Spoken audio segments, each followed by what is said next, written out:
Just as the doomed campaign of General Braddock kicked off in the summer of 1755, other fronts were being opened to finally bring the hated French foe to heel. Almost at the same time, William Shirley, governor of Massachusetts, had set his plans in motion to capture Fort Niagara to cut off French supply to the American interior. French influence in the interior of the American continent relied on supplies from Canada reaching the native tribes. If Shirley could cut this connection, the entire alliance system would crumble. Quoted at Albany, he was bitterly competing for supplies with his year-long political rival, William Johnson. Johnson himself was tasked with bringing down Fort Saint-Frédéric at Lake Champlain and kick open the door to Canada from the south. The laborious Shirley had also scrambled together an expedition to help Governor of Nova Scotia Charles Lawrence expel the French from the Isthmus of Chingueto and cut the land connection to Louisbourg. Lawrence also had sinister plans for the French-speaking population of Nova Scotia, which had been under British rule since 1713 and had repeatedly refused to swear fealty to King George. Shirley's force was 2,500 men strong, with most of the force being part of the 50th and 51st Regiments of Foot. Nominally, these were regular regiments. Their discipline, however, was a far cry from the one of the real British Redcoats. They were all raw recruits without proper drill or training. Punishments were also not nearly as harshly introduced as in proper regular regiments. The logistics of the campaign were also a nightmare for Shirley, as he had to cover 500 miles with his ragtag force. The army was supposed to winter in Fort Oswego at Lake Ontario. However, he didn't nearly have enough winter clothing, food or other supplies to get his troops through a harsh North American winter. Proceeding anyway, Shirley was immediately facing the problem of mass desertion. By the time he had reached Oswego, 800 of his men had already unofficially discharged themselves from His Majesty's services. The remainder of his army would be cut off from their Albany base in winter by the snow and ice and suffer from scurvy and malnutrition through the entire winter of 1755 to 1756. The expedition would never attempt to take Fort Niagara. Johnson, on the other hand, had a much easier target to reach than Shirley. His force consisted of 3,500 provincial militia from New York and New England. His connections to the Mohawk chief Hendrick got him 200 Mohawk warriors to support his expedition. For him, Fort Edward near Lake Saint-Sacrement would serve as his supply base. After marching to the shores of Lake Saint-Sacrement, the army made camp to build boats for the lake to ferry supplies to Crown Point, 50 miles to the north.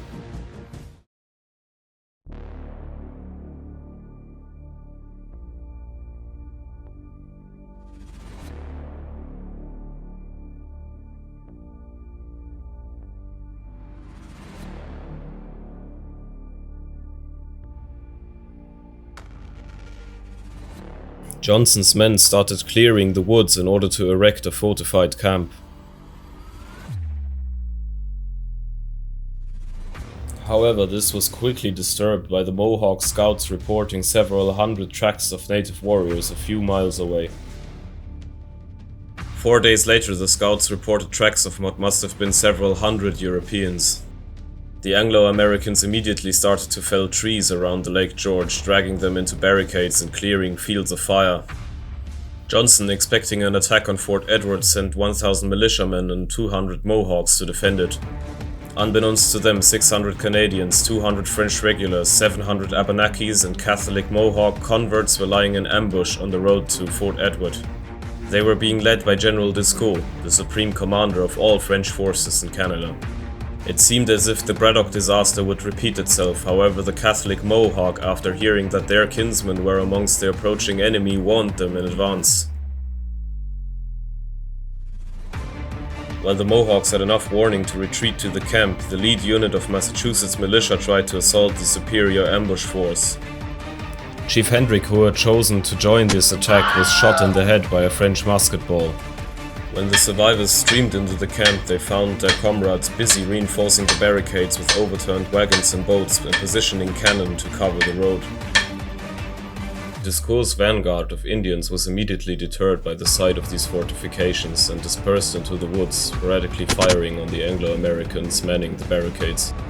When Descaut arrived at the camp, he tried to convince the natives and Canadians to start an assault on the barricades. When that didn't work, he assembled a force of 200 French grenadiers, the strongest and tallest of his regular troops, to storm the barricades and to shame the Indians into following the assault. The grenadiers fixed bayonet and formed an assault column. Descaut personally led the column from the front. They shouted "Vive le Roi" before charging across the little bit of terrain cleared by Johnson's men before. Halfway to the barricade, cannons opened fire with canister shot. A third of the men were instantly torn to pieces in a terrifying scene of blood and horror. Descaut himself was terribly wounded by one of the lead pieces and dropped down to the ground. Instead of shaming the Abenakis and Mohawks into attacking, Descaut had only proven himself to be a madman. The Indians and Canadians proceeded to sporadically fire shots out of the woods for the rest of the day. At some point during the exchange, Descaut was picked up by the Anglo-American militiamen and taken prisoner. When daylight faded, the French and Indian forces disappeared into the woods. Johnson, not knowing how large the French and Indian force was, did not pursue. Arriving at Crown Point, the French started immediately constructing a new fort to guard Lake Champlain, which they called Fort Carillon. Johnson, at the site of battle, also started constructing his own fort, named Fort William Henry, after one of King George's sons. Both sides had taken around 300 casualties. Although it was the first tactical Anglo-American victory, it was far from decisive. Johnson's failure to pursue the French had allowed them to build Fort Carillon, which would prove an annoying thorn in the Anglo-American side and a source of constant native raids on New England. The campaign against French Acadia, in contrast, was proceeding with a speed and decisiveness lacking from the other Anglo-American fronts. Their goal was not only to take Forts Beauséjour and Gaspereau at the Isthmus of Chingueto, but also to finally deal with the French-speaking majority of Nova Scotia. 20,000 Catholic French speakers inhabited the land, outnumbering their British occupiers 10-1. This stoked anxiety in the British government of Nova Scotia. The French Acadians, as they were called, repeatedly illegally sold food and supplies to the garrison of Louisbourg. They also refused multiple times to take an oath of allegiance to the British monarch, as they feared for their souls, should they swear fealty to an, in their eyes, heretical king. French agents such as Father Le Loutre were also steering up revolts in the region for at least a decade. Generally, these revolts, however, didn't garner much support from the Acadians, as they were known to be peaceful and to avoid confrontation. Charles Lawrence, governor of Nova Scotia, however, didn't care about their peacefulness and wanted them to be dealt with. Now that thousands of troops were being sent to Nova Scotia, he finally had the means to do so. The expedition, headed by Lieutenant General Robert Monckton, comprised of 2,000 New England militia and set out in an invasion fleet consisting of 31 transport ships and 3 Royal Navy frigates. They were to get support from 270 Redcoats from the 47th Regiments of Foot guarding Nova Scotia upon arrival. They landed without encountering resistance on the Isthmus of Chingueto in the cover of darkness in the night between the 1st and 2nd of June. As soon as the French noticed, the next day all church bells in the surrounding villages sounded the alarm. 300 Acadians from the villages subsequently decided to join the defenders of nearby Fort Beauséjour, bringing up the garrison to 700 men. The fort commander, de Vergor, quickly scrambled together every bit of supply he could get and prepared for a siege. Messengers were being sent to Louisbourg to request aid. Fort Beauséjour lay on a small elevation being flanked by marshes on 3 sides. The only side approachable was the northeastern side of the fortress.